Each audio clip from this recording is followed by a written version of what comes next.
operating like the last council that was in here, for God's sake. Janice, is your video? Easy there, buddy. I can hear. Oh, you were there. I forgot, Janice. Forgot that you were on that council. Yeah. So we are live. Okay, folks, I'd like to call the meeting to order, please. Hopefully everybody can hear us. And for those of you who happen to be watching in the public, we're doing our first live stream of our council meeting. So bear with us. We may have a few little flaws along the way. And I'd like to mention that we would like to acknowledge that the land of which we are gathered is the traditional territory of the Ktunaxa, the Silix, and the Sinix peoples, and is home to Métis and many diverse Aboriginal persons. We honor the connection to the land and rivers and respect the importance of the environment to our strength as a community. And late items, we had one, and that is right here, a letter from the acting fire chief re the transfer station closure to the regional district of Central Kootenay. And I'd like a motion to adopt the agenda with the addition of that one late item, please. Councillor Anderson, second by Councillor Woodward. All in favour? Thank you very much. Carried. We can't see you, Janice, so I'm not sure if, I imagine you had your hand up to in favour. I'm assuming she had. Okay, I'd like a motion to adopt the minutes from the previous meetings, and the meeting is March 9, 2020 minutes. Mover and seconder, please. Councillor Renwick and Councillor Lochtenberg. Questions or comments? All in favour? Carried. Thanks very much. I can see you now, Janice. Thank you. Okay. Recommendations from the Committee of the Whole. There weren't any requests, and there's a development variance permit for 708 5th Street. Development Service has received a development variance permit application to allow the construction of a garage and carport structure at 708 5th Street. The proposal requires a variance as the addition of the garage and carport would not comply with the maximum lot coverage of the zoning bylaw. A council decision approving or denying the permit application is now required. And I'm confident that everybody's read the package, and thanks very much for putting this together, folks. And there is a recommendation. And we would need a mover and a seconder for the recommendation. Recommended by Councillor Page and seconded by Councillor Lochtenberg. Any questions or comments? Hearing none? I would just say reading the package, looks like staff has done a good job of finding a middle ground that kind of meets with what our vision is for these areas. So I'm in approval of this. So I'll just read increased lot coverage. Thanks very much, Councillor Page. So I'll just read the recommendation so that everybody's clear in the public that the application for the development variance permit to vary the requirements of the zoning bylaw number 3199/2013 to allow the construction of a garage or carport be approved for 708 5th Street. All in favour? Carried. Thank you very much. So just to be clear, you can build one or the other, right, Sebastian? But it's for the garage in particular.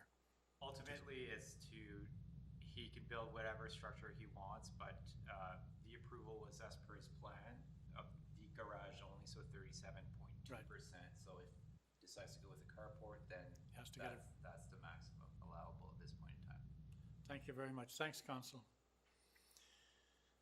Okay, next up is 320 Ward Street, and I'm sure some of you have read this in the Nelson Star, and this is the Heritage Alteration Permit for 320 Ward Street, which is the courthouse building next door to City Hall.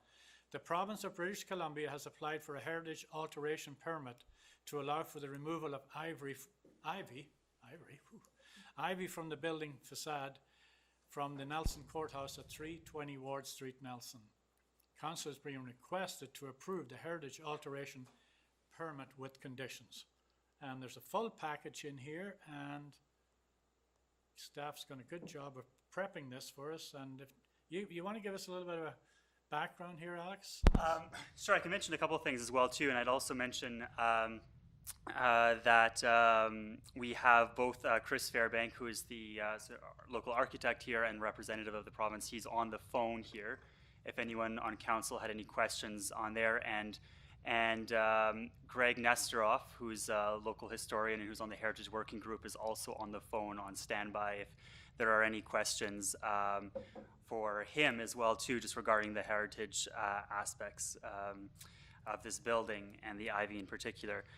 So the province of British Columbia, who of course owns the courthouse next door, has applied to the city for a heritage alteration permit to remove the ivy.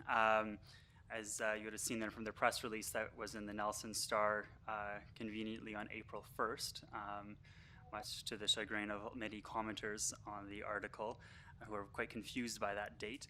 The province has already gone ahead and announced their intention to remove the ivy. Nonetheless, they have applied for this permit, and they are waiting to hear from the city, from City Council specifically, on whether the heritage alteration permit will be approved. There's certainly conditions around which, like through staff research, where ivy can sort of be successfully part of a stone building like this.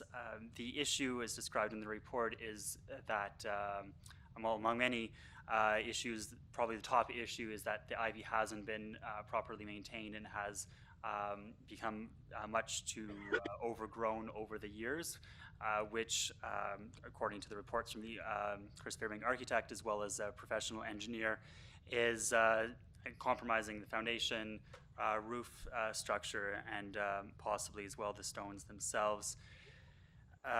Secondary issues as well, beyond the structural integrity of the building, include security risks as well too, that the courthouse has identified, the possibility of weapons or accomplices or otherwise being hidden in the vines when they are in full bloom. So for a number of reasons described in here, the province has said that they need to take it down.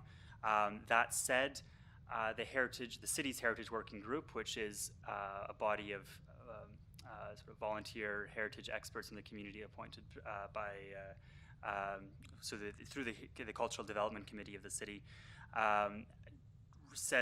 agrees with those premise. However, as you see in the report, they have recommended that a condition of the permit be that ivy be replanted sort of in moderation, in order to keep some of that as part. It's a character-defining element of the building, in order to have some of it, but not to the extent that there is currently. Okay, any questions at all from council? Hearing none, could somebody pass the Councillor Page? Moved, seconded by Councillor Woodward, and moved was pursuant to section 603 of the Local Government Act, council requests of the Heritage Minister and the Provincial Heritage Protection be provided for Nelson's Courthouse property at 320 Ward Street, and the staff be authorized to communicate on council's behalf with the Heritage Minister regarding this request. That's the final one. There's a list. We're approving the full list though. You okay with that? All in favor? Everybody's hands up. Thank you very much. He has a question, actually. Was that a question? Okay. Did you not hear me? Can you not hear me earlier when I called for questions or not? Well, normally we move the motion before we call questions, right? Yeah, I thought we had a mover and a seconder. I asked for, then we had Jesse put his hand up and Keith. Sorry, but you asked for questions and then you asked for a mover and a seconder, and normally we mover and a seconder and ask for questions. So I apologize. Okay. All right, so you have questions. Go ahead. Yeah, thank you. So I think that, there's a lot of public interest in this, and I did speak with Stephanie Fisher, who was a part of the group that did approve this. My only question is, can new ivy really prevent a rodent infestation? To me, that just seems like an impossibility, but I guess because new ivy will take a while to establish, that it's going to take longer to have this problem again. And so really what we're doing is long as, and in the interim, while this ivy is growing, we probably won't have this issues, but it needs to be properly maintained. Is that correct? We could, so first of all, in terms of the permit itself, just to get some background as well too, this would be a condition of the permit that's being issued by the city. I'd also just, there's written report, remind council that the province isn't actually bound to the permit. However, they have requested the permit, which is why we're here, because they did want to have this element sort of public transparency according to city bylaws. I'm not sure if there's I don't know if sort of Chris Fairbank or Greg Nestroff, if you're still on the line, if you're able to answer that question around rodents and replanting of ivy.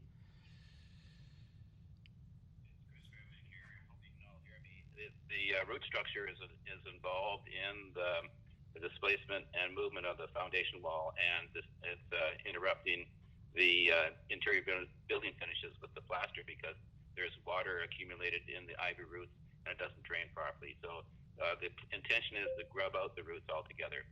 And with the recommendations of the Heritage Working Group, the province is considering all of them.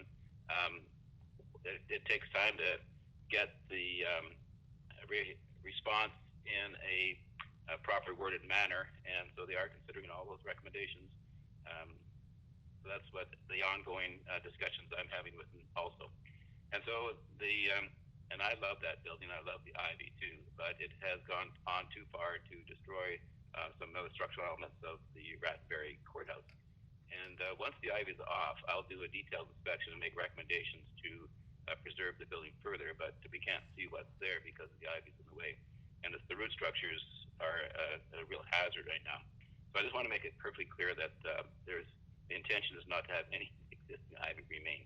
And under consideration is the planting of new ivy in selected areas. And that has not been decided yet, but it's certainly being under consideration. And so to do the project correctly and to assess the ultimate damage of the building, it all has to go for a closer examination. And on the we've had some test areas where the ivy has been removed, and I looked at the root structure. I looked at the storm drainage system. It's all clogged up with the ivy roots. And so it has gone too far, and now's the time to make the repairs so it doesn't offer further detrimental aspect to the wonderful building it is. Thank you very much, Mr. Fairbank. Any other questions? Hearing none, all in favor of the staff recommendation? Carried, thanks very much. Your Worship, just one point. I think there were two pieces to it? resolutions, and you read and Second one, yeah. You read and the second one. It would be nice if we had a mover, a seconder, and a vote on the first one as well. Okay, so moved by Councillor Anderson, second by Councillor Woodward. All in favor? Carried. Thank you very much. Thanks, Gabriel. Next up is the City of Nelson has received a request for, sorry, I hit the wrong one there. Procedures bylaw. There we go. Okay, as a result of COVID-19 pandemic on March 23rd, staff proposed amendments to council procedure bylaw in order to allow for regular and committee of the whole meetings to be held using electronic means. However, since that time, the province has issued an order and allowed council to hold its meetings electronically. Accordingly, council procedure amendment bylaw number 3491/2020 is no longer needed, and staff are recommending that the process be abandoned. And there's a recommendation. Councillor Anderson moved the recommendation. Oh, I'd like to speak to it, though. No problem. Yeah, we need a seconder. Need a seconder, please. Oh, we got Keith. Councillor Page. Yeah. Go ahead, Councillor Anderson.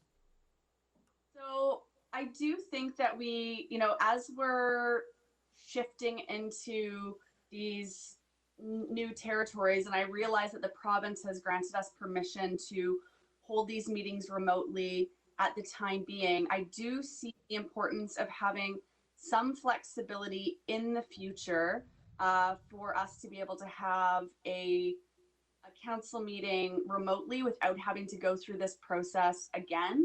So I would actually propose that we defeat this motion and that we move the original recommendation forward, that we do have the fourth reading of this. I think it just gives us the flexibility that staff had asked for a few weeks ago. And we don't know, and I know at this time we are granted that flexibility from the province, but as there can be many unforeseen circumstances in the future, for instance, if we had a regular council meeting scheduled in Nelson and then we are in a wildfire situation, we might want to have that flexibility without having to go through this process again. And we're very close to it. We've already had the debate on it. So I think that there's, you know, it provides the mayor the power to do this anyway. It's not going to be a regular occurrence. So I think that we should consider moving forward with the original recommendation and the original resolution, have a fourth reading, and then mayor and council and staff are all provided with that flexibility for an unforeseen future. So Thank you. Just a moment, please. Sarah, you had something you wanted to add to that? I would just like to say that we've been working on an amendment, several amendments to the procedure bylaw that we were planning to bring to council in June, at the June meeting. Now, one of the reasons we're recommending that we hold off on this particular amendment is because we do need to give 2 weeks of advertising, public advertising, and we feel that if we're going to do a significant sort of revamp of the procedure bylaw, we might as well do it all at one time. This particular amendment would be included as well. So the provincial council, the provincial decree right now allows us during this time to have these remote meetings. And I think what staff's saying, that gives them the time to digest it, the full bylaw, and do a full revision that would help us do exactly what you're saying, Councillor Anderson, going forward. Go ahead. Then I'm fine with the resolution as put in this agenda package. Okay, thank you. Councillor Page, did you have your hand up at one point? You're okay? No? Okay, all in favor? Carried, thanks very much. Good, on to food trucks.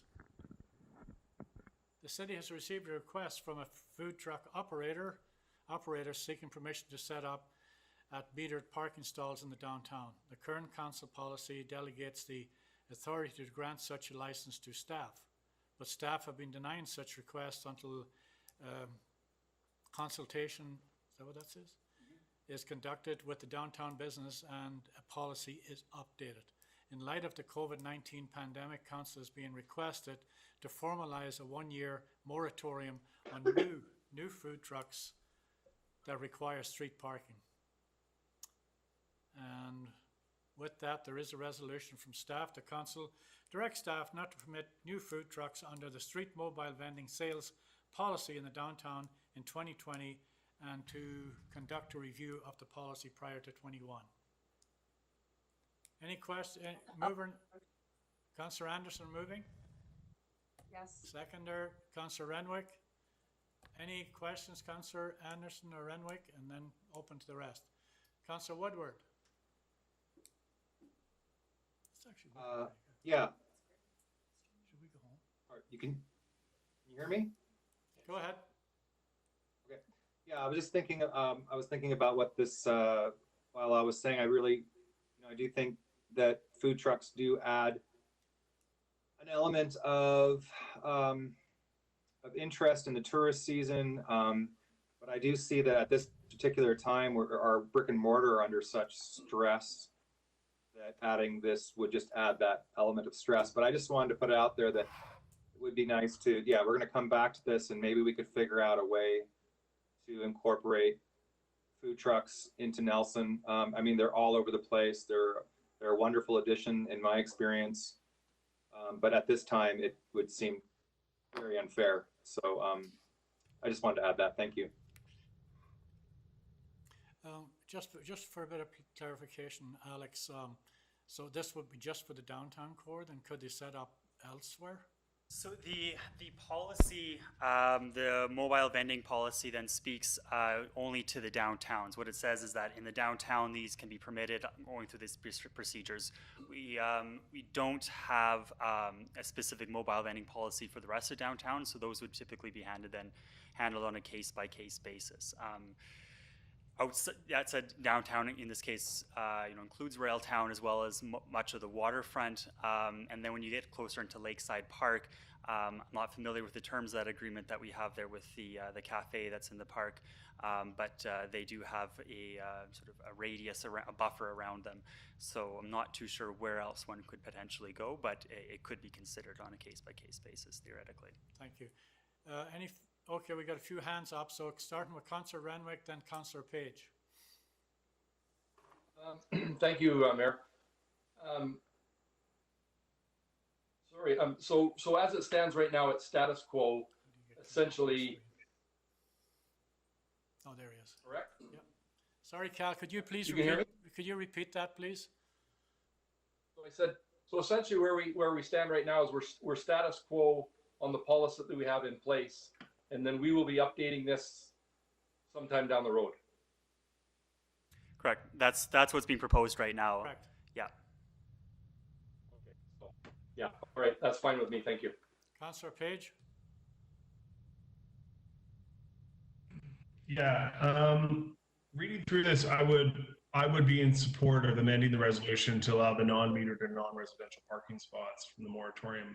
The free enterprise side of me is like, as much as we're closing door for the moment on some of the people, we're also closing an opportunity for some of our other existing restaurants to look at opportunities to experiment and entrepreneur outside of their normal box. And so I appreciate that we're in a busy time and we don't want to be changing these things now, but we have someone knocking at the door asking to try and conduct some business. And I think we should be far more permissive in creating that kind of complex, diverse community happening downtown where there's just more options. I'm very hesitant to say we keep shutting this down.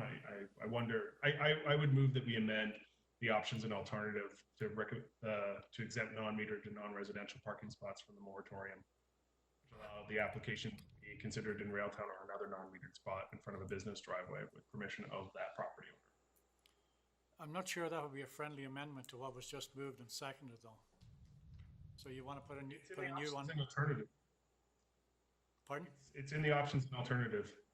Right, but what we're recommending here is that council direct staff not to permit new food trucks under the street mobile vending sales policy in the downtown in 2020 and conduct a review for 21. So that's a bit different from what you're putting on the table. Maybe Alex could speak to it. I think they're meant to go together. Do they go together? I suppose this is a procedural question here, but he's just requesting to amend to amend the recommended resolution, or would it have to be defeated first? So just a minute. Let's stop for. Can it be consistent with the resolution that's proposed by staff? Sorry, That's just let's stop for a second, Alex. Sure. Just let's stop for a second. Councillor Page, do you mind which bullet were you addressing again, so everybody's clear? It's the second bullet in the options and alternatives.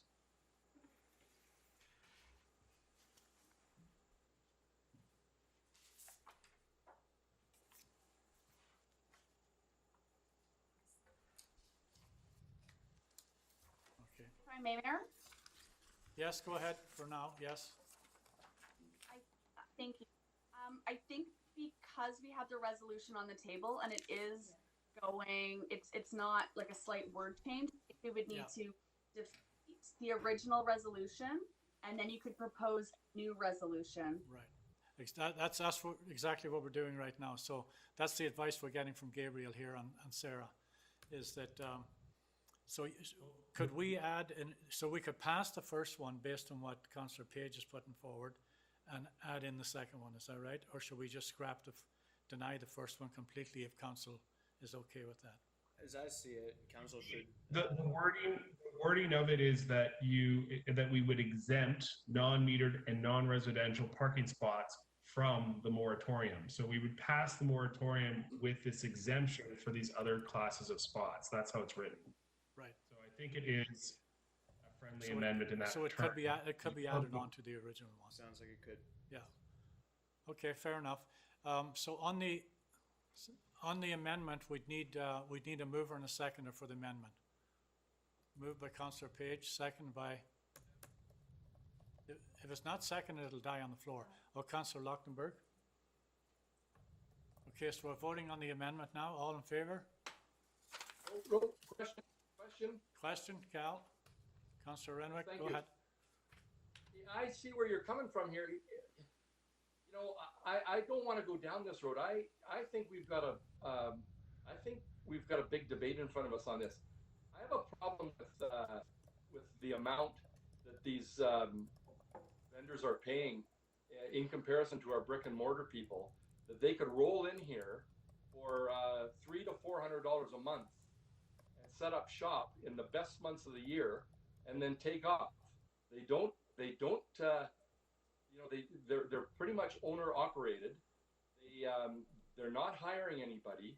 I really think that we need to look at this further and just to say that, you know, if it's it's an existing business, that's one thing. I'm all for that, but we don't have that anywhere in our policy that existing business can do that, and they're exempt from this. So I'd be very careful where we go with this at this particular time without actually getting into the nuts and bolts of it. Okay, any further speakers? So I have Councillor Woodward and then Councillor Lochtenberg, and then Councillor Anderson. Councillor Woodward, you're up. I'm gonna give, Brittany was first, so go ahead, Brittany. Oh, okay. I just wanted to thank you, Councillor Renwick. I just wanted to speak to the point about existing businesses. And I just see the potential for loopholes there, because you could get a business license and, you know, be an existing business and then go and use your mobile food truck. So I just think that we need to be careful about that. But I understand your point, and I think that we really want to make sure that our brick and mortar businesses have the capacity to thrive and that they don't, you know, they don't face further hardship here. So thank you. Councillor And that's my Woodward. point, Britt. Councillor Woodward. Cal, do you need to speak? Go ahead. Thank you, Jesse. And so that's my point, Brittany, is how do we exempt, you know, how do you say to an existing business, oh, you can go ahead and do this, but the new guy coming in can't. I don't like that. I don't think that's right. And until we can iron all that sort of thing out, I think we should just, for this point in time, just leave it as it is, without adjusting fees or anything. Councillor I Woodward. just wanted to add from my experience of running, you know, street markets, that this town is actually, it's quite challenging to do a food truck in the best of times. A lot of the food trucks that I dealt with were doing street foods, and then they'd go to festivals, and then they would go to all kinds of different things. It wasn't just like parking somewhere on Baker Street for the summer. It's a hard go, and it's a tough business to be in. And I feel like we're at a really tough time right now, and a lot of our businesses are right on the edge. And I just feel like supporting what we have right now rather than adding a twist and complication to the mix that's already there. I'd really vote for, you know, what is being proposed, and then coming back to this when the town is more settled after this event. And that's exactly what the original motion is saying. Just that. So we had Councillor Luchtenberg. I think you had your hand up. Yeah, you're on. Yeah, I would love to hear more. Can you hear me okay? Yes. I'd love to hear more from Councillor Page about his idea, because I'm just trying to imagine what a scenario would look like where an existing business would also run a food truck. It seems to me like there's a big opportunity, but I you know, for them to sort of be innovative in their business, I'm having trouble seeing it. So I'll pass it off to Councillor Page. Well, the wording that steps out for me, like if I think about the bike trucks that have been here before, we've got Whitewater had one, we've got the bike truck. that were successful-ish to that degree, but the wording here is like some of the considerations in non-metered spots in Railtown, such as an event like we've been having down there, such as in front of a business driveway with the permission of the property owner. If I'm getting permission from a property owner, I might be paying that property owner in order to have that permission to be in front of my place. And that property might be in a restaurant that's closed that can't operate because it can't deal with the seating capacity. So again, we do have someone knocking at the door wanting to commercial activity in our downtown. And I think we should be permissive to that and be business friendly in the sense that I don't think we're going to have 5 people knocking at the door. And we should try it more to see how it actually works out and see if we have problems as opposed to forecasting problems that we may not actually have. But the wording that I see in this option of an alternative seems to be open to there being some back and forth between whoever is giving permission for these things, and it allows more opportunity to some of those other areas that we have been doing events in the last summer, which we may not see, we most likely will not see this year well into the late summer just because of what's been going on with COVID. So yeah, I'm just allowing us more flexibility for people to figure out different options and try things. And I think if someone's knocking, we should give them a yay. Okay, thanks very much, Councillor Page. Councillor Luckenberg, and then if we have another speaker, that'll be it. So Councillor Luckenberg, you're up. Yeah, I'm curious if we've heard from any restaurants on this. Is this coming? Do we have any feedback from existing businesses? We had, I'd say in the last month or so, maybe last 2 months, we've had one owner of an existing restaurant in the downtown inquire about the possibility of having their own food truck in front of their own business. So this is a couple, definitely, probably a couple months ago because it was well before COVID. But it hasn't gone farther than that. Yeah, I would say that. Okay, sorry. Councillor Luckenberg, it's probably not as easy to get information out now as it was a few weeks back, or a couple of months ago either. So, go ahead. No, I was just going to follow up with that then. If we haven't heard from businesses, and the one business we did hear from was an existing restaurant looking to be innovative with how they deliver, that might even be more of an opportunity for them now. Like if somehow they need to get more exposure on the street because people can't go into the restaurant and it's just sort of a drive-by, almost like a drive-through in front of, like, I'm imagining, then I just want to be conscious that this might be what a lot of restaurants are looking for to make a go of it. So the question I would have then that looks on that note is, do you happen to know, Alex, if the province has regulated food trucks at present during this? I did see something about this about a week and a half ago, and as I understand, it's the same as other restaurants in terms of takeout only, which by default food trucks are takeout only, so they're permitted to operate like that. They're permitted to operate? Yeah, because they're not. It's takeout. They're not sit down. Yeah. Exactly. Okay. Yeah. Okay, so that's worth considering as well. So, okay, so we're voting on the proposed amendment to the motion. So, all in favor to the amendment? Would you like me to read this? Sorry. Yeah, let's read it. Cal, I think you're voting against yourself there, if I'm not mistaken. Yeah, no, I'd like to read the amendment. Sorry, you're right. Gabriel's going to read out the amendment for you. The amendment moved by Councillor Page, seconded by Councillor Lochtenberg, is as follows: that the main motion be amended to exempt non-metered and non-residential parking spaces from the moratorium recommended by staff. Okay, so that's what we're voting on. All in favor? Oh, sorry, Brittany. That actually, I don't think that amendment addresses what we were just talking about. So perhaps we weren't having the appropriate conversation. Yeah, and I'd like to follow up with what Councillor Anderson was saying there. This amendment wouldn't actually address the issue of restaurants putting a food truck outside of their restaurant, which is something that I think is pretty interesting. So, more to the amendment, Gabe, could you read the full amendment? Councillor Page, if I understood correctly, you were referencing the second point under the options and alternatives from the staff report. And so that essentially says amend the recommended resolution to exempt non-metered and non-residential parking spaces from the moratorium. If you and the other councilors were looking for an amendment that reflected your conversation, we would need to reconsider the language on that. That's what I understood we were speaking to. I'm just reading the part after that, which continues on to say, which would allow for applications to be considered in Railtown or another non-metered spot, such as in front of a business driveway, with the permission of that property owner. Councillor Page, yes, if the staff report is accurate, which I'm sure it is, that is true, you wouldn't need to include that second portion in the amendment. I think that just speaks to the amendment's effect.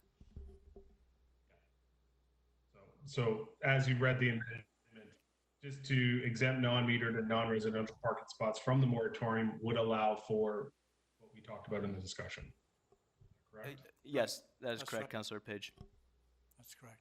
So now we're voting on the amendment. So can I, I think maybe I lost something there too, but I would still say that it doesn't, because what, certainly what the intention of that is, and what I would still contend that it's, that second alternative, the second bullet point states, is, and so it's specific to a non-metered spot, right? Exactly. So, you know, we're thinking about, obvious location is the massive you know, driveway that we have across from the Cooney Co-op, for example, where there's a large driveway for a Civic Auto there, for example.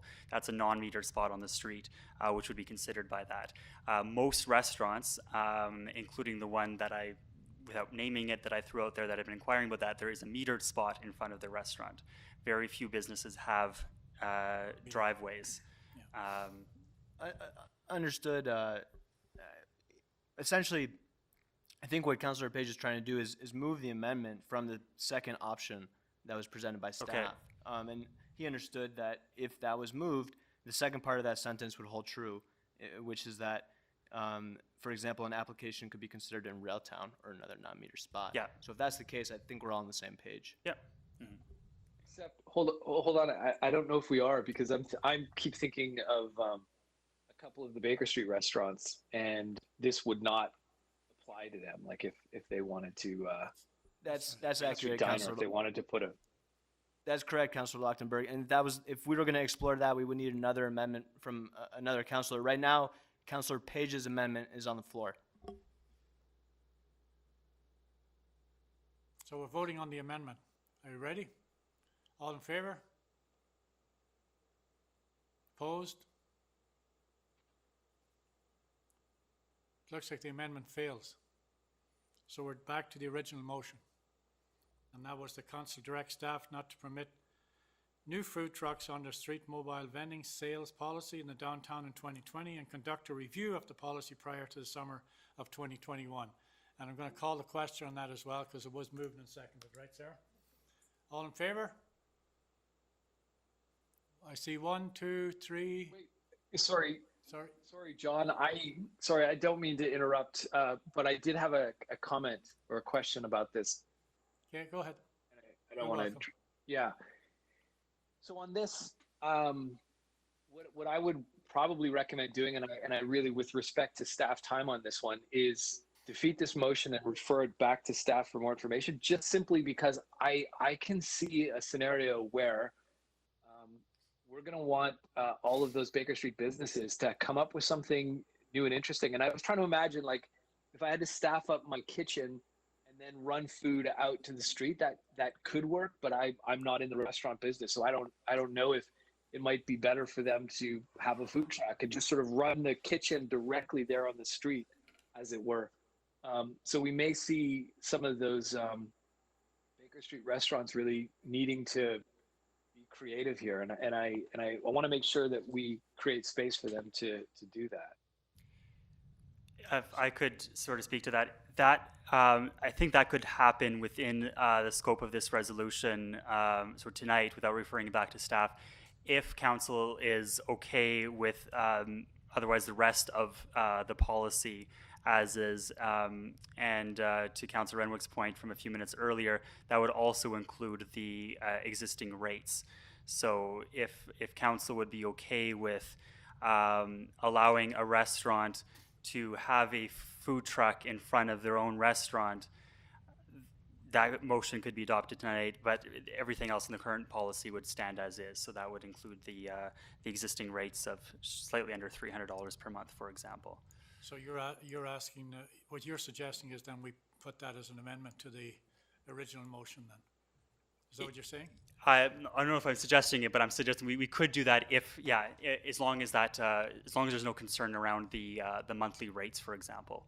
You don't think that leaves it a little bit open to? I think it's possible to word it, but or it could be referred to staff. I just So- wanted to throw out the possibility. So tell me why this came up in the first place. I think that's important for us to know that. Well, this the idea of a restaurant having one in front of their own is not necessarily coming up in the report as such. It's just come in the last 10, 15 minutes or so during this meeting. But as I did state, we did have an inquiry in the last couple of months from a restaurant on Baker Street who was interested in this, in that kind of possibility. And at that time we said, well, we're currently not looking at, you know, this authority being delegated to staff by the standing policy, that we weren't looking at approving new food trucks at the time, and we haven't heard back from that individual. That's about as far as we go. You know, speaking to, you know, other experience, having, you know, looked into this, there are certainly examples of restaurants that do have food trucks of their own, but they tend to not be in front of their own restaurant. They tend to be around. I can think of a few examples in Vancouver where you have a restaurant, they have their floating food truck that goes around. I haven't personally seen that yet, but yeah. So I think it's important for council to, you know, to read the first part of the presentation. And the council has received a request from a food truck operator seeking permission to set up an meter parking stall. So we had one request. So it Right. requests, there have been several who've been looking for Exactly. this So season. that's what yeah. sort of triggered this conversation in the first place. But taking into account where we're at in this particular time, and listening to the conversation from, as an example, some of our council members that, you know, want to see us, this is a short-term thing. So this is for this year, and then the policy will be reviewed for 2021. And I think, you know, I think this is fairly reasonable considering the times we're in. I get what you're saying, Councillor Lachtenberg. I don't think it takes away the opportunity for people to look at innovative ways of moving food from their facility. But I really think it would send a signal to those that are set up with bricks and mortar that we're potentially going to further harm their opportunity to sell out of their premises on the existing system of carryout.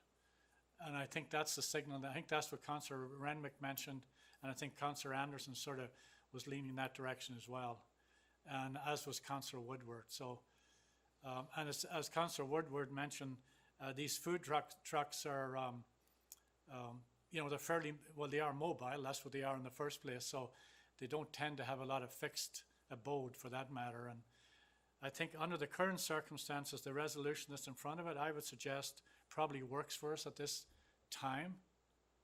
And I don't see the point of adding more confusion to it going forward.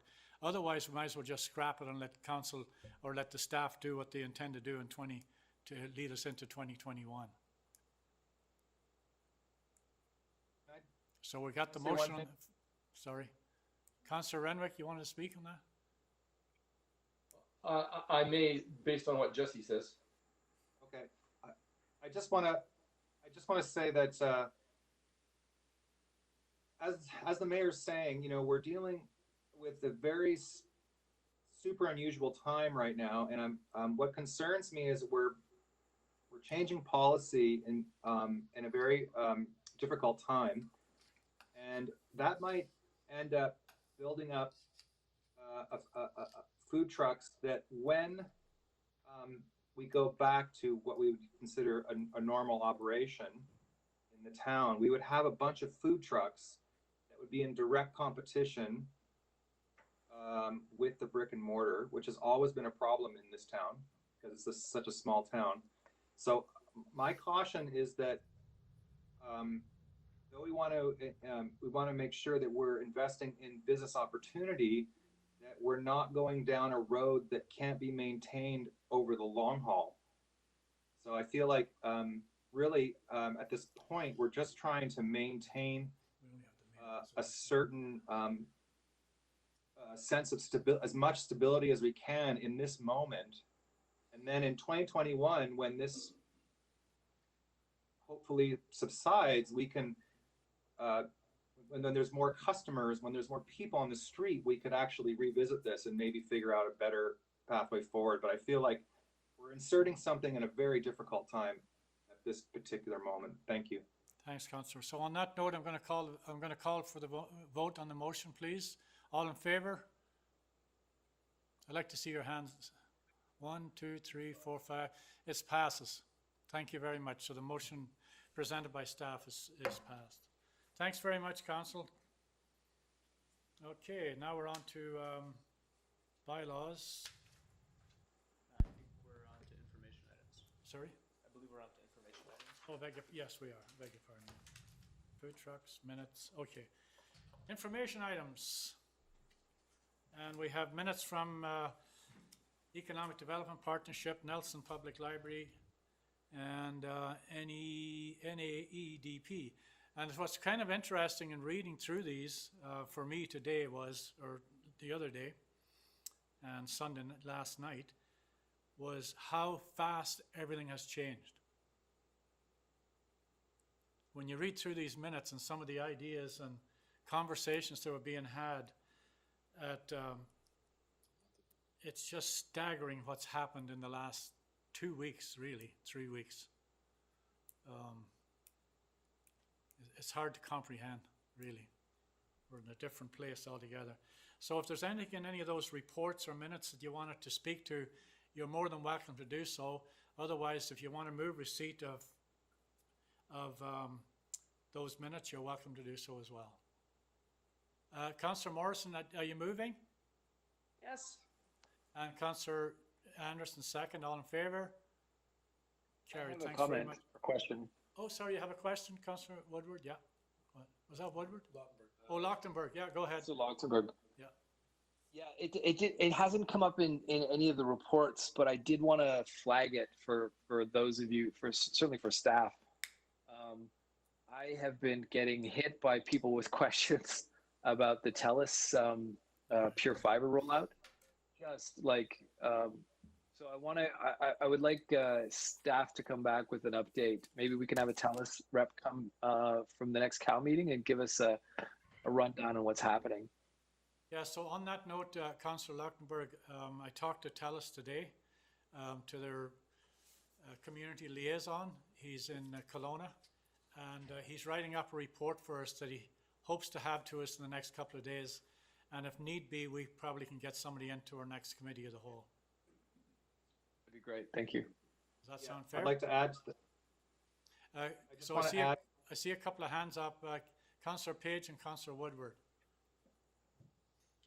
Yeah, I was just wondering if Councillor Lochtenberg could speak to some of the concerns that might be coming up about the fiber upgrade that we're doing in town. Like, I know there's crews out and they've been working diligently to get this upgrade completed in our residential neighborhoods, but maybe I could understand a little bit more from Councillor Lochtenberg about what these concerns are that people are raising. Through the chair, the first concern is probably the less common, but I think more broadly applicable is, as we spend more and more time at home, the new bandwidth opportunities from fiber into the home will be, I think, dramatic and well appreciated. Well, but like I said, that's probably the minority. The questions about when this is going to happen.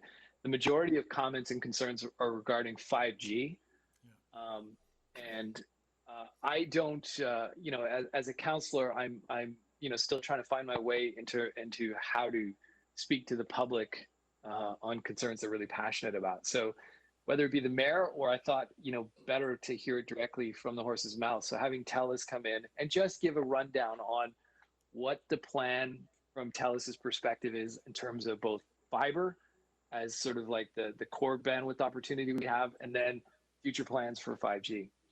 I just don't know if I'm the one to be speaking to people when they're asking me questions about it, and I'm getting a lot. Yeah, and I think it was, that's why I phoned TELUS today, because there's definitely people asking that question, and it's mostly about the 5G. And of course, TELUS has trucks running around the community right now, finishing up their fiber. And they did go out and do a door-to-door in May, and then they sent out a flyer just recently that went to everybody's home as well. But they're more than willing to come and talk to us, at the very least send us a report, particularly outlining what they're doing currently and what they see potentially on the 5G side. Councillor Woodward? So, the 5G debate is around the world. I mean, you can go on the internet, you can see it's kind of a burning flame out there of people that are concerned about this. I did a little research myself and discovered that from a couple of science articles that 5G, that visible light, sunlight is more dangerous than 5G. Visible light is closer to ultraviolet and X-ray wavelengths than 5G. So I think there is this, it's spread around on the internet. People are nervous about new technology. So I think, a statement by TELUS to kind of lay it out, this is what we're doing, would be very helpful. But it is just to let you know that it is out there. There's actually been 5G towers in England that have been burnt by people that are scared of it. And there's been a weird cross-section between 5G and the virus that somehow they're interlinked. So I think nipping this in the bud with some really solid science would be good. Thank you very much. Councillor Anderson? So one of the things that I was recently shown was that people thought that the antennas that are on top of City Hall have been newly erected. My understanding is that they've been there for a long time, and also that the trees outside of City Hall were cut down to enable the 5G networks, that somehow the tree coverage was impeding that. And my understanding is there isn't 5G in Nelson right now. The cutting down of the trees had nothing to do with it. Those trees, it was decided by an arborist that they needed to go. And so I think that communicating that information to the public is important. But I do know that there's a lot of people out there that are very concerned about 5G and what that might mean to the health of our community. And I'm seeing it, it was more of a periphery group at the beginning, and now it seems like more people in society are concerned. And so I just think that that's something that we need to be listening to. And there have been large cities, and I believe even Switzerland, they're holding off until they have more information. And so it's just something that I think we need to be really sensitive to, because there are a lot of people that are concerned. I certainly do not understand it at all. I'm just relaying the information that I'm hearing from the public. Yeah, thank you very much. Thank you. Councillor Page. We'll just circle back and I'll keep it brief. The misinformation is obviously out there and people are reacting to it. Even the example, I don't mean to put Councillor Anderson on the spot there, of the Swiss example put forward is more of a consequence of the fact that there's very strong local fiefdoms that have overseen power over pretty much any regulatory change. And so it's very easy for a group to enable a local council to say, no, we don't want to do anything until there's been more studies in Switzerland. And Switzerland itself said right after that there isn't a moratorium on the technology, simply that the local jurisdictions haven't actually permitted it because there's been enough of a brouhaha there on a local level. So I think, yes, if we can address it, there's some very great stuff. I will send it out to council afterward from Industry Canada and Health Canada on everything spectrum related and cell phone related and how it interacts with each other, because I think where I struggle is allowing the connection between what we're doing in fiber to be the connection of what's going on in 5G. Like fiber is one thing, And if you want less 5G, having more light traveling through glass cable into your home is the best way to not promote the need for a higher bandwidth mobile technology anyway. So I think not allowing that confluence of the two to come together is probably a very important component of it anyway, because this is good work that we're getting done in our residential areas to benefit our residents. And yeah. Thank you for the confirmation on that, Councillor Page. Thank you. I'll send it out. I'll send it around after. Thanks very much. Thank you. All right, next is the reports. Finance Department and building permits. Any questions or comments there? The Rusty Moose is off the list, I notice.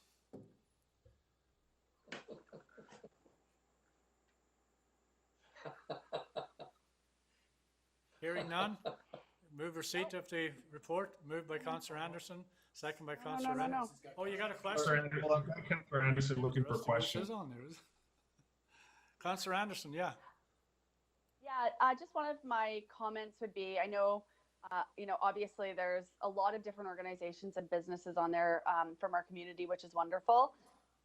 Right at the top and right in the center, there was, not totaling a large amount, but, we have been purchasing from Amazon, and I'm sure city policy is to purchase within our local community. And I think that the need for that is stronger than ever. And so I would just ask that whenever possible, we're looking to our local community and not looking towards Amazon when we're making our purchases.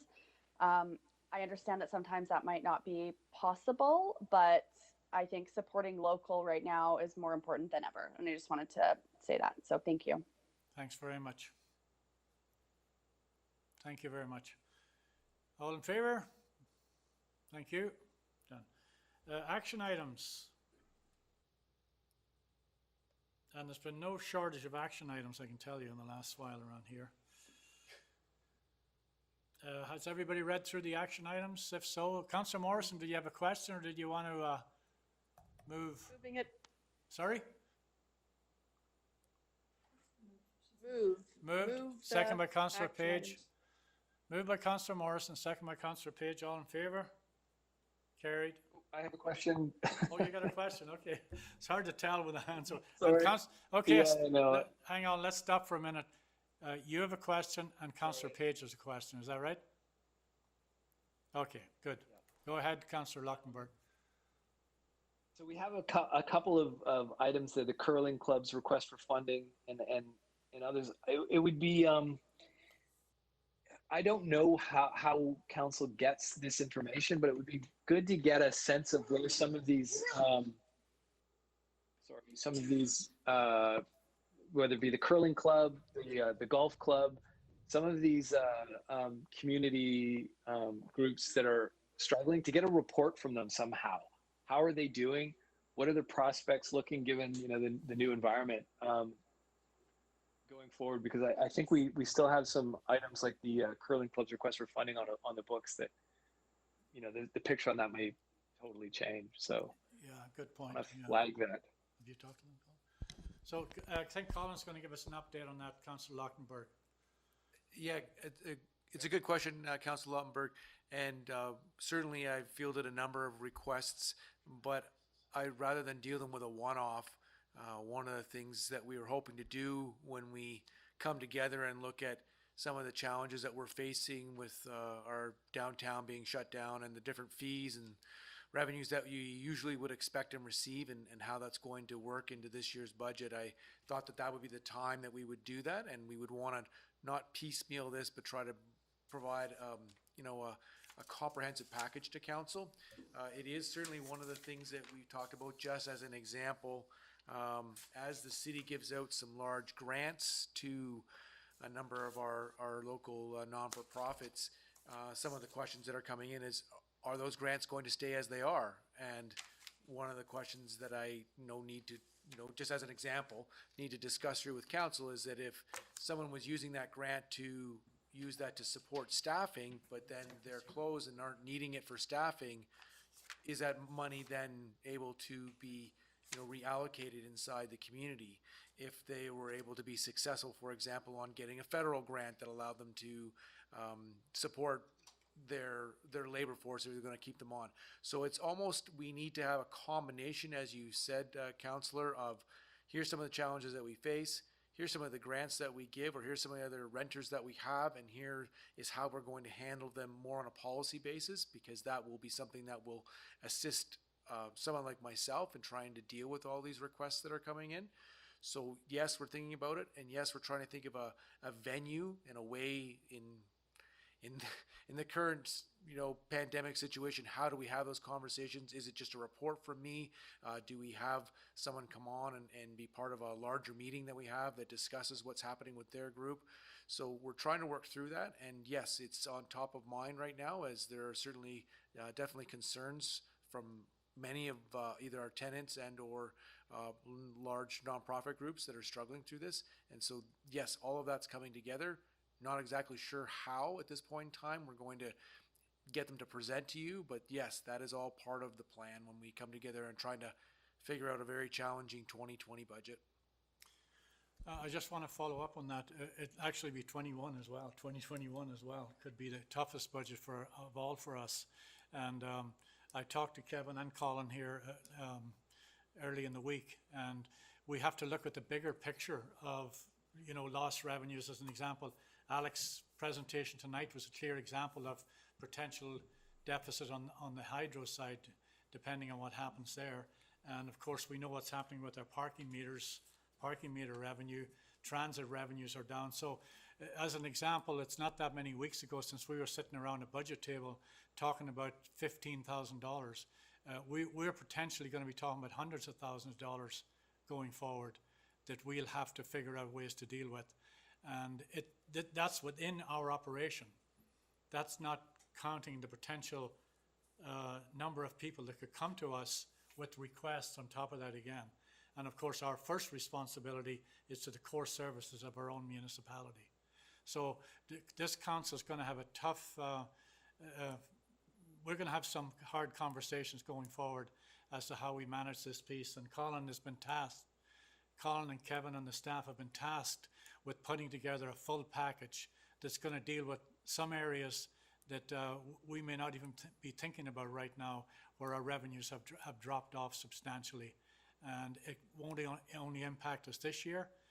We have no idea what the future holds, and the costs will come back could come back to haunt us in 2021 and even in 2022 for that matter. And this conversation that we're going to have in the next few weeks around the financial picture is going to be testing and somewhat scary in some cases. And it's going to be more important than ever that the message goes out not only to our folks in Nelson, but to our regional district partners, the situation that's facing all local governments right now in revenue streams going forward. And all municipalities and regional districts are going to have to face that music sooner rather than later. And we're taking the tact of facing the music sooner rather than later, because the core of our operation depends heavily on the financial decisions that we're going to make in the next couple of months. So with that, any other question? And I think, Rick, that kind of addresses where you're sort of coming from as well. And I think it's very timely that you would ask that question. And it's not just isolated to the curling club, as you heard from Colin. We have a number of organizations that are in a similar boat. Councillor Page, you have your hand up.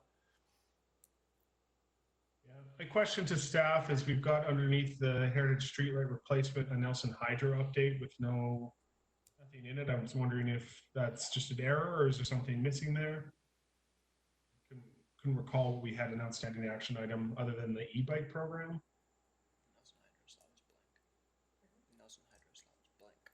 You're talking about the street light replacement. You want to know what that's at, Councillor Page? No, the empty one right after it. Oh, Nelson Hydro, right. That's because I didn't receive the information to slip into that. You did? I did not receive an update. Okay, we didn't get the update, Councillor Page. That update is just about From Hydro. application. Yeah. So we can get that and send it out to council after the meeting, if that's okay. Councillor Renwick, you had a question? I did, Mayor, on a comment on the Baker Street light replacement. Is that scheduled to? Is that work scheduled to happen, or has that been put on hold? I look at that and think, you know, negative Nellies will come out of the woodwork saying, "Gee, they don't have money for this and they don't have money for that," but they've got money for lights on Baker Street. Is that a high priority, or where are we at on that one? So great question, Councillor Renwick. So where we are at right now is we are in the process of having the basically the bases looked at. So the idea of the new light that was chosen, so what we have done right now is we have exposed a few of them. One of them had to be removed, so we're now doing some destructive testing on the bases that are in the ground right now to actually ensure that any new lights that were chosen can actually go on those bases. Number one, that they fit the pattern, bolt pattern, and number two, that the bases would pass in engineering specifications to actually have those lights on them. We cannot or will not be able to put those lights on those bases if they don't qualify, and that adds a whole new conversation about whether or not we're going to have those lights or what we're going to do. So right now we're sort of in that place of doing some analysis to see whether or not we're going to move forward with that light project. Thank you. Yeah. And just for council's information, our staff is at this point in time, they're looking at every possible expenditure that we will be making, and if there are some that we feel, you know, can be deferred, further out, then, you know, they're gonna bring that forward to us as well. I think the report that Colin's gonna bring to us, it'll be fairly comprehensive, and it'll be a great opportunity for all of us to sit around and digest it and get a better understanding of what the potential impacts could be going forward, where the opportunities are as well for us. On that note, I just wanted to add that today I got off the phone with my call with the Federation of Canadian Municipalities, and Councillor Lochtenberg asked me to speak to them about, you know, funding for energy projects or energy saving, eco-save programs, and they just allocated, the federal government just allocated them $300 million for that very purpose. So there's opportunities there as well, and Kevin's got that on his screen, and he's going to look into some potential opportunities for us on that program as well.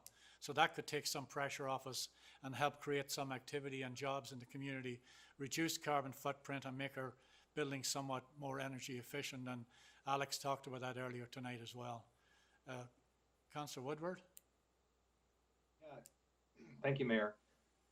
Yeah, it definitely feels like it would be a great time to look at possible projects, infrastructure projects that we could, that maybe we're a couple years out, bringing those forward, creating some job opportunities, and just kind of you know, putting that money out into the community. I mean, we're really, if this is a 6-month or a year thing, it's going to be needed more than ever. So that kind of bringing projects that were out maybe 5 years closer in to see if we can actually get going on them now would be great, especially with FCM funding like that. Yeah. Thank you very much. All right, a motion to move receipt of those action items, please. I think Janice, you moved it, and somebody else second. Was it Councillor Page? All in favour? Carried. Thanks very much. And we have the late item, and that's a letter that's going to, did everybody get a copy of this in their email? Yeah. So this is the letter that's going to Regional District about the, Mike, our acting fire chief, did an excellent job in putting this letter together. It's mainly focused on the backyard burning and the potential build-up of yard waste. And Chief, would you like to speak to this, please? Yeah. We got our fire chief, Len McCharles, is here, and he's going to speak to it. And this is really important that we try and get some resolution to this, because we're being severely impacted at this point in time. Go ahead. Thank you. I tried to log back in our meeting and I couldn't get in, so I felt important enough to Thank you. Yeah. come and speak to it. So you move a little closer to the microphone just in case you can't be. So the Regional District is going ahead with their free tipping for yard waste for May. So they're doing that part, so that's good news. The issue is that as we well know, Nelson has a high fire risk, and even with 4 weeks of being able to tip for free, our concern around yard waste is people are currently cleaning up their yards, tearing down branches, and I'm seeing piles of that starting to accumulate around town. So I would like to see that if we could find a way to allow, even if it's not free, to be able to take yard waste to the transfer station more than just May. Even with taking the yard waste in May, currently there's a moratorium on anything besides household garbage, which includes construction material. And anecdotally, I've been informed that the hardware stores around town are busier than ever, largely related to people having more time at home and taking on a lot of small projects, and certainly we know there's still some large projects going on around town. And the concern is a buildup of construction materials in yards or work sites that, quite frankly, will pose a serious fire risk as we go into fire season. And so my request is of council is to ask the RD if they can look at how else we could manage it so that we could get yard waste dumped at the transfer station and construction material ongoing here, and not allow it to accumulate and people to get comfortable seeing it in their backyards. We've done a lot of good work in recent years around fire smarting and promoting the cleanup of yards, both from materials, combustible materials, and of yard waste. So anything we could get done to help on that front would be very, very important.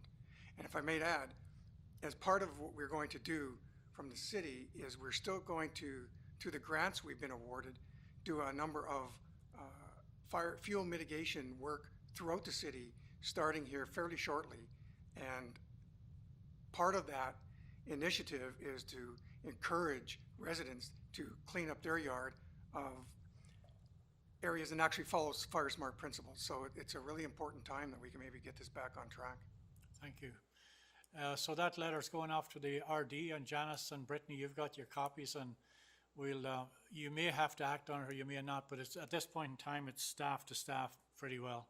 And we're hoping that they'll find in their hearts to recognize that we're a urban centre and not a rural centre. So Councillor Page, and then Councillor Anderson, and then Councillor Morrison. I just want to recognize that Councillor Anderson had her hand up first. I would like to hear from her first. Yeah. So I'll put myself at the back of the queue. So could I suggest, that happened a couple of times tonight. Councillor Anderson, is really important because you're sitting quite low there, and I just see the top of your head. So if you're putting your hand up, you got to put it up a long way for me to actually get a glimpse of it. Yeah. So. Oh, I can. Yeah. My apologies. In my view of myself, I can see my. Yeah, like, I got you from most. my neckline up. I got you most of the time, but I missed you that time. Sorry. Go ahead. That's good. So actually, I just while we're on that, I think it would be good for council for our next meeting that we establish some sign language potentially that we can use. You know, if we have a point of clarification, if we have like a question, if we want to speak, if we're in favor of something, if we're not in favor of something, I think that that would really help us with this process. Good idea. But that's not what we're on topic about right now. I can help with that. Yeah. One of the things that I'd like to say is I did talk to this, a staff member at the regional district about that. And my understanding is that they do not see this as a permanent solution. Right now, they had to protect their staff and they were facing some real challenges there, and that they're working on solutions, and that they don't want to see this as a long-term solution, that they know that there's a huge need for people, you know, really to be able to clean up their yards, you know, to fire smart them, and also just to make sure that they're able to remove things from their property. So I think that it is something that is in process. So I think that they will appreciate that letter, and they are going to be working to support our requests. Yeah, the struggle that we have here, it was talked about today at, with Colin Innes as well, is that we're expecting our public workers on the street to do, you know, public works work, and for some reason we have a half a dozen people at the transfer station that have their rules don't apply out there. So if we find it really difficult when our workers can go out and dig a hole in the ground and move waste as well, that we can only get it to the edge of the city and then we have to stop with it. So that's the tough part of it, really. Councillor Page, I think you were. Councillor Page? So Brittany spoke to, or Councillor Anderson spoke to, sorry, the fact that there's obviously staff concerns on the RD side and that they're hopefully working towards this, well, they are working towards a solution, I'm sure of it. If we are in a situation where, because I know in the temporary component, they were saying commercial accounts are able to drop things off. If for the yard waste component, if this isn't something that can get resolved in short order, do we need to consider, or is there something that we're doing now that allows us to pick up yard waste and take it to the transfer station? Is that at all feasible? There's a cost attached to everything, right, Colin? So we can do anything for a price. But we're actually a partner in the central waste program, and that allows our residents to take their yard waste to the transfer station. Now, if we want to pick it up, then we can put that on the table as part of this list that Colin's going to bring forward for us in the next week or so, and that'll be additional funding that'll be needed. So if council feels they want to take on that responsibility, then they'll have to make that decision in the budget.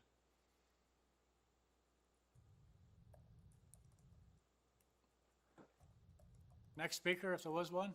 Councillor Morrison? Yeah, so just to follow up, I too have spoken with some staff because, of course, this has been a concern. It doesn't take too much to see how many people are cleaning up their yards and have scads of yard waste that they need to deal with. I tried to push at the last RD meeting that we not put talking about the free days to take yard waste into the next meeting, but it should be on the board meeting. I'm hoping when we see the agenda come out that it's on the board meeting for the April 16th meeting to address this issue.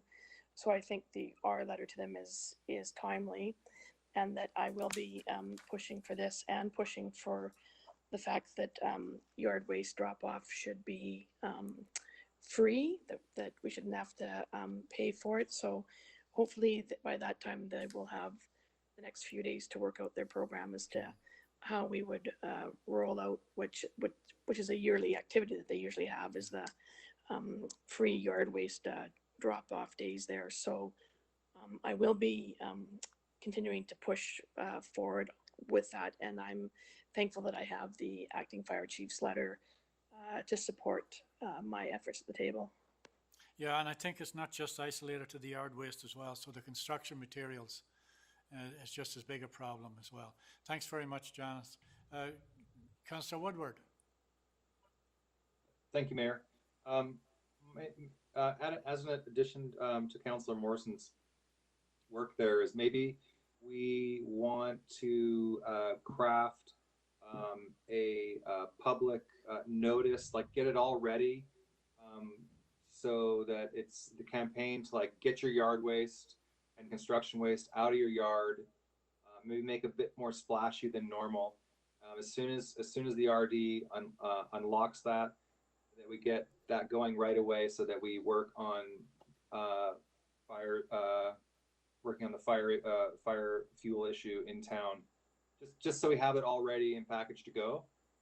So when the RD opens up again, we get people going quickly and in a good volume.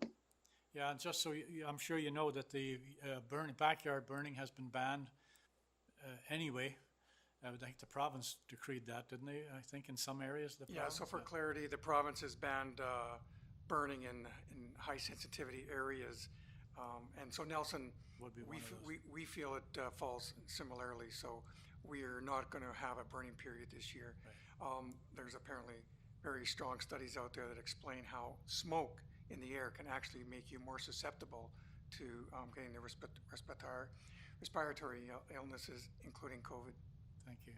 And the other thing that we mentioned was to abandon the trash to treasure, because that ends up on the sidewalk, once again, it's another hazard, and it can't be, if it's not picked up, then it can't be dropped off at the transfer station. We're asking people to keep that at home as well, so.